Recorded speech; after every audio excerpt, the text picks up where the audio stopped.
जंगले में बानी कोठाया मारी शिव के मोन ही न भावे टूटही मड़ैया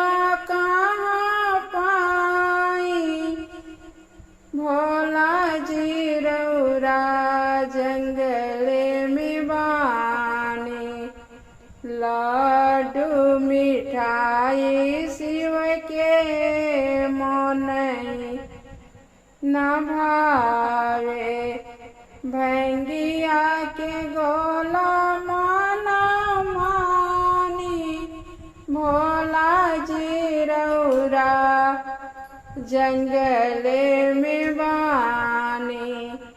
फेरी ना नजरिया भोला दानी भोला जी रौरा जंगले में बानी हाथी से घोड़ा शिव के मन ही न भावे बसहा बैला मन मानी भोला जी रौरा जंगल